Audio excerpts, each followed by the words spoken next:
Have you ever loved a video game so much that as soon as you finish your first playthrough, you immediately start over again, but this time as a monk? Well, that's me. And that is why today I am going to do a book recommendation video based off of one of my favorite characters from Baldur's Gate 3. Now, Baldur's Gate 3 is amazing in that I basically love every single character. But today, we're going to focus on one of the most popular ones, and that is Astarion, the vampire, with his little dagger and his roguishness. So in my first playthrough, I say obviously because it's quite common for people to choose Astarion as the person they romance, at least on their first playthrough. And he was the only character that was always in my party everywhere we went, because his skills were useful as a rogue. There were always chests to unlock. There were always doors to unlock. So I'm going to talk about a few reasons why I like Astarion. And for every reason why I like Astarion, I'm going to tell you about some book characters that also share that trait with Astarion. So the first reason is probably a pretty obvious one why I like Astarion, and that is the fact that he is a vampire. And I think the reason why I like vampires and a lot of people like vampires is because there is that threatening dynamic about them. Because literally vampires survive off of drinking blood. Therefore, no matter how much you may like them, they are still always a little bit of a threat to your life and safety if they can't control their desire for blood. And especially if they're a romantic interest, there's that blend of desire and threat at the same time, which creates lots of tension. And I am a big fan of high tension, fast-paced plots in what I read and what I watch. So the vampire is a character type trait that I think I will always like to read if done well. So the first character I can recommend is Rain from Serpent and the Wings of Night. I think his name's pronounced Rain. Could be Ryan or something, but I think it's Rain based on how it's spelled. So Rain is the romantic interest in the Serpent and the Wings of Night by Carissa Broadbent. He literally is introduced as a threat to the main character because the main character is human. And then once he becomes a romantic interest, the desire for him and to be close to him and the tension that brings is also there. There's also the added variable of vampire venom creating more desire when bitten. So there is also that added piece of tension when reading about this vampire and this romance in this book. I'd also recommend Selwyn Kane from the Legendborn series. He's not a vampire, but he is a demon. The book mentions and makes clear throughout the entirety. I've only read the first two so far in the series. Throughout the first two books that he does have to work hard to keep his demon nature under control so that he doesn't harm anyone. And obviously when a romance develops with the main character, Bree, now we've got desire in the equation added with the threat of his demon nature combined, again, makes a very tense, high stakes plot that I enjoy. Another reason people like Astarion, obviously, is his looks. He's definitely not ugly. He has some traits that some people like. Some people like that he is an elf, that he has white hair because that is rare and unique. They like his high, noble, put together look about him. I think it's because it communicates high status and that is attractive. So some recommendations I can give you of characters in books that also have good looks going for them and also communicate a high status through how they look and how they present themselves. One would be Vincent from the Serpent and the Wings of Night series. He is the father figure of the main character in the book. He is a vampire. He also has white blonde hair, similar to Astarion. Because he is king, it presents as a very high class noble. The highest class of noble, you could say, being king. I'd also suggest Wendell Bambleby from the Emily Wilde's Encyclopedia of Fairies series by Heather Fawcett. Wendell is communicated as being very good looking, very attractive to anyone who looks at him. He's also blonde, maybe not white blonde, but blonde, in the same territory as Astarion. And the fact that one powerful, strong character trait about him is his concern and prioritization of being put together, making sure he looks good, making sure his clothes are in fashion, making sure there's no tears, no dirt. He even tries to make sure people around him and close to him, including Emily, are also put together and wearing clothes that add to their beauty rather than take away. And how he presents also communicates his status, because he is a high-profile academic. He is a professor. So the way he dresses helps communicate that. I'd also recommend Evelyn Hugo from The Seven Husbands of Evelyn Hugo by Taylor Jenkins Reid. She is a high-profile actress, therefore puts a lot of time and energy into presenting herself well. And it is important that she presents herself well to present her high status and her hopes to achieve even more status, because that is her goal throughout the book, is to achieve even more in 1950s Hollywood. Another reason people like Astarion is the fact that he is witty, flirty, and chaotic. There's something about that combination that makes you pay attention, makes you want to hear whatever he has to say, because it is often unhinged. He often shows his wit through his dark sense of humor. Out of all the characters in Baldur's Gate 3, he has the ability to make light of serious situations, which again can have a comedic or lightening effect. He's also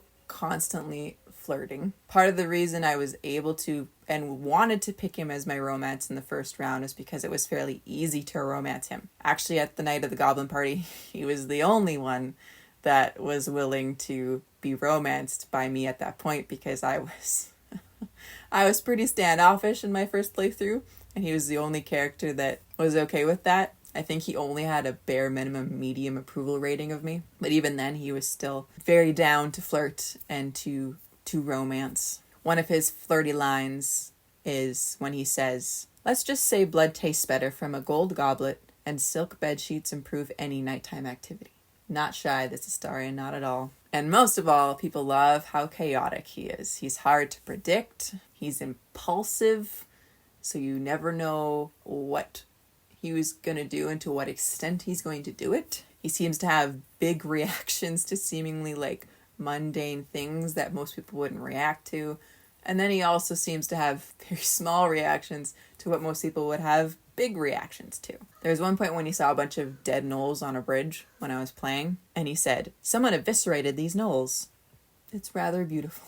So again, when most people see death, they expect a different reaction than finding it beautiful. So again, that not knowing what he's going to say or what he's going to do would make me pay attention. I was always eager to hear what Astarion had to say whenever we encountered something new or someone new. So some characters I can recommend from books that I've read and loved that are also flirty, witty, and chaotic would be Wendell Bambleby again from the Emily Wilde's Encyclopedia of Fairies series. Most of his lines are witty, especially when he's commenting on Emily's nerdiness and dedication to learning about the Fae, and also her introverted quirks. There's one point when Emily accidentally cuts Wendell pretty badly. Emily's reaction is to say, "Oh my gosh, come inside." And Wendell responds by saying, "I will not bleed any less indoors, you utter madwoman." So kind of having a dig at the fact that him going inside's not going to solve the fact that he's bleeding now, and that they should do something about it now. And with Wendell, he's often flirty when he's trying to get people to like him and trust him and help him out. That's why in his dynamic with Emily's more the brains, but likes to keep to herself, and Wendell's the one that can go out and build connections and gather information and aid from others, because he is the more social one. And he's chaotic in his reactions, especially when it comes to seemingly small things like ripped clothing. As we discussed earlier, he takes presenting himself well seriously. So whenever there's a tear in his clothing, a stain in his clothing, he wants to drop everything and fix it right then. And the minute he has a chance, that's the first thing he's doing. Even if they're in a dangerous scenario where death is on the line, that is his primary concern in that moment, is his presentation. I'm also going to recommend Bender. You might have seen on this channel a few of my videos of me cosplaying as Bender. He is one of my favorite characters ever. He's also a very good character to cosplay as. He is not technically a book. I mean, I've read some Futurama books, but I still want to mention him here as a recommendation because he fits this so well. He is witty, he is flirty, and he is chaotic. So that's why I'm recommending Bender from Futurama to you if you want a character to watch that is similar to Astarion. Bender is witty whenever he insults those around him, friends or foe. That's part of his character, is he is comedic relief. He is flirty with every female robot they ever come across, and even sometimes female humans. He is chaotic in everything he does because he is very impulsive. You never quite know what's going to catch his fancy, but you know when something catches his fancy, that's what the episode's going to be about, is Bender pursuing that. There was one episode when Bender learns that titanium is worth a lot of money. That episode was about him selling his titanium body for money and then walk around just as a head. Another reason people like Astarion is because he is a morally gray character. You never know quite where he stands.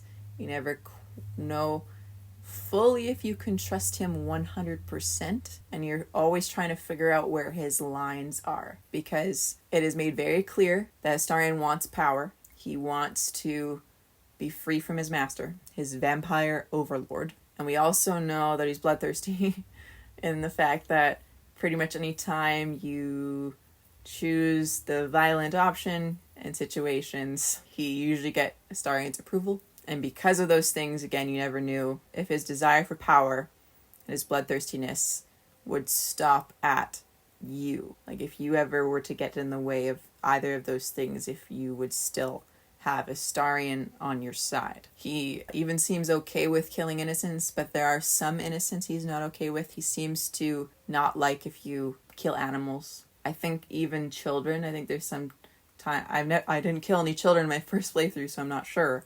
But I think there was a couple times when I got his approval when I chose to help some children. So I think there are lines that he won't cross. So therefore he is morally gray. He's not 100% bloodthirsty and 100% power over everything. But because you didn't know where those lines were, I was very interested in him throughout the entire game because I wanted to learn where those lines were. Where exactly was he morally gray?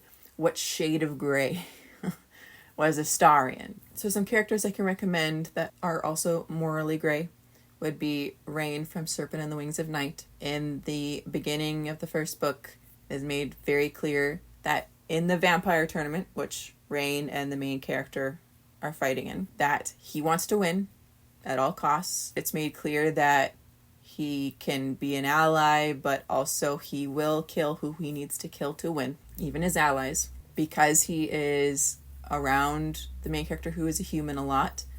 You're always questioning whether or not he would cross the line of taking her blood, because the book makes it clear that vampires are predators and humans are prey. I was always curious to learn where exactly his lines were, because there were times that he wasn't totally bloodthirsty. There were times he did seem to put allies over winning. So just of the fact, again, that he is somewhere in the gray, that he is not black and white, made him interesting, made me keep reading. I'd also recommend Evelyn Hugo from The Seven Husbands of Evelyn Hugo, again, because the book is about her achieving her ambition, pursuing and achieving her ambition of fame and fortune in 1950s Hollywood. Obviously, you need to gain power in order to gain more fame and fortune. It is made clear that she wants the power and ability to live life on her own terms, especially because her family of origin was abusive and she worked hard to escape that. We see her at many points use manipulation, deception in order to further and prioritize her career. And it puts her on morally shaky ground because it is also made clear in the book that the men in the patriarchal, man-dominated world of 1950s Hollywood did all of those things. They manipulated, they deceived, and it was okay for them to do. So when Evelyn Hugo did it sometimes, technically it's morally wrong, but at the same time you're like, well, what if this is the only way she can have success in 1950s Hollywood? She's not black and white, she's somewhere in the gray, and the book was good at making me wonder how acceptable the gray was. And that's it. Those are all my recommendations of amazing characters that share qualities that I love in Astarion.